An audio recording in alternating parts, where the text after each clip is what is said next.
ಬೀದರ್ನಲ್ಲಿ ರಣ ಬಿಸಿಲಿನಿಂದಾಗಿ ಜನ ಹೈರಾಣಾಗಿ ಹೋಗಿದ್ದಾರೆ. ತತ್ತರಿಸ್ತಾ ಇವೆ ಮೂಕ ಪ್ರಾಣಿಗಳು. ಕೆರೆ ಕುಂಟೆ ಸೇರಿ ಜಲಮೂಲಗಳೆಲ್ಲ ಖಾಲಿಯಾಗಿದ್ದು ಜನರಷ್ಟೇ ಅಲ್ಲ, ನೀರಿಲ್ಲದೆ ಕಾಡು ಪ್ರಾಣಿ ಪಕ್ಷಿಗಳಿಗೂ ಕೂಡ ನೀರಿಗಾಗಿ ಹಾಹಾಕಾರ. ಅರಣ್ಯ ಪ್ರದೇಶದಲ್ಲಿ ಯುವಕರು ಹೀಗಾಗಿ ತೊಟ್ಟಿ ನಿರ್ಮಾಣ ಮಾಡಿದ್ದಾರೆ.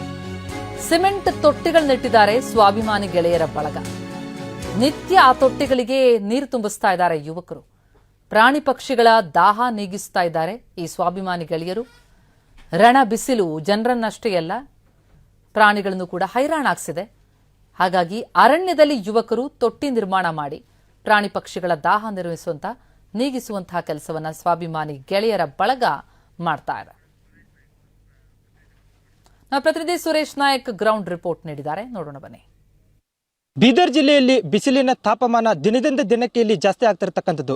ಕಳೆದೊಂದು ವಾರದಿಂದ 41 ಡಿಗ್ರಿ ಆಸುಪಾಸಿನಲ್ಲಿ ಬಿಸಿಲಿನ ಜಲ ಇಲ್ಲಿ ಕಾಡ್ತಾ ಇರತಕ್ಕಂಥದ್ದು. ಹೀಗಾಗಿ ಜನ ಇರಬಹುದು, ಜಾನುವಾರು ಇರಬಹುದು, ಪ್ರಾಣಿ ಪಕ್ಷಿಗಳು ಕೂಡ ಇಲ್ಲಿ ಸಾಕಷ್ಟು ಪ್ರಮಾಣದಲ್ಲಿ ಕುಡಿಯುವ ನೀರಿನ ಸಮಸ್ಯೆ ಇಲ್ಲಿ ಉದ್ಭವ ಆಗಿರ್ತಕ್ಕಂಥದ್ದು. ಯಾಕೆಂದ್ರೆ ಎಲ್ಲೂ ಕೂಡ ಇನ್ನು ಬಿಸಿಲಿನ ತಾಪಮಾನ ಜಾಸ್ತಿ ಇರೋದ್ರಿಂದಾಗಿ ಎಲ್ಲಿಯೂ ಕೂಡ ನೀರಿಲ್ಲ. ಹೀಗಾಗಿ ಪ್ರಾಣಿ ಕಾಡಲ್ಲಿ ವಾಸ ಮಾಡ್ತಿರ್ತಕ್ಕಂಥ ಮಂಗಗಳಿಗಿರ್ಬೋದು, ಜಿಂಕೆಗಳಿಗೆ, ನವಿಲಿಗೆ, ಸಾಕಷ್ಟು ಪಕ್ಷಿಗಳಿಗೂ ಕೂಡ ಇದರಿಂದ ತೊಂದರೆ ಆಗ್ತಿರ್ತಕ್ಕಂಥದ್ದು. ಹೀಗಾಗಿ ತೊಂದರೆನ ಮನಗಂಟ ಅಂತ ಏನು ಸ್ವಾಭಿಮಾನಿ ಗೆಳೆಯರ ಬಳಗದ ವತಿಯಿಂದ ಇಲ್ಲಿ ಎಲ್ಲ ಪ್ರಾಣಿ ಪಕ್ಷಿಗಳಿಗೆ ಕೂಡ ಏನು ನೀರು ಹಾಕುವಂತ ಕೆಲಸನೂ ಕೂಡ ಇಲ್ಲಿ ಮಾಡ್ತಿರ್ತಕ್ಕಂಥದ್ದು. ಯಾಕೆಂದ್ರೆ ಕಳೆದ 4-5 ವಾರದಿಂದನೂ ಕೂಡ ಇಲ್ಲಿ ನಿರಂತರವಾಗಿ ಕಾಡಲ್ಲಿ ತಂದು ನೀರನ್ನು ಕೂಡ ಇಲ್ಲಿ ಹಾಕ್ತಿದ್ದಾರೆ. ಈ ಕಾಡಲ್ಲಿ ಅಲ್ಲೆಲ್ಲೇನು ಸಿಮೆಂಟ್ ಹೊಂಡನ ನಿರ್ಮಾಣ ಮಾಡಿದ್ದಾರೆ. ಆ ಹೊಂಡದಲ್ಲಿ ತಂದು ಪ್ರತಿನಿತ್ಯನೂ ಕೂಡ ಇಲ್ಲಿ ನೀರು ಹಾಕ್ತಾರೆ.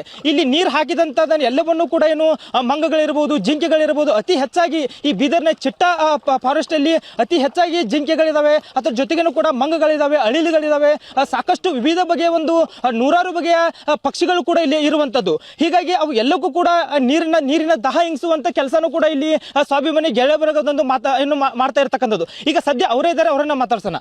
ಯಾಕೆ ಈ ಉದ್ದೇಶ ಬಂತಂತ ನಿಮ್ಗೆ ನೀರು ಹಾಕುವಂಥದ್ದು? ಯಾಕಂದ್ರೆ ಸರ್, ದಿನದಿಂದ ದಿನಕ್ಕೆ ಏನದಂದ್ರೆ ನೀವು ನೋಡ್ತಿರ್ಬೋದು, ತಾಪಮಾನ ಬಹಳ ಹೆಚ್ಚಿಗೆ ಆಗ್ಲತ್ತದ. ಮತ್ತು ಬೀದರ್, ಗುಲ್ಬರ್ಗ ನಮ್ಮ ಭಾಗದಾಗ ಏನದ ದಾಖಲೆ ತಾಪಮಾನ ಆಗ್ಯದ ಸರ್. ಹಾಗಾಗಿ ನಮ್ದು ಬೀದರ್ ಮತ್ತು ಈ ಕಡೆಯಿಂದ ಭಾಗದಾಗ ಕಾಡುಗಳು ಬ್ಯಾಸ್ಗಿ ಟೈಮಿನಾಗ ಇಲ್ಲಿ ಹಚ್ಚಿಗಿರಲ್ಲ ಮತ್ತು ಕುಡಿಯೋ ನೀರಿನ ವ್ಯವಸ್ಥೆನೂ ಸಿಗಲ್ಲ ಸರ್. ಆ ಟೈಮಿಗೆ ವನ್ಯ ಪ್ರಾಣಿಗಳಿಗೆ ನೀರು ಕಂಬಿಳ್ತೀರಿ ಕುಡ್ಲಕ್ಕ.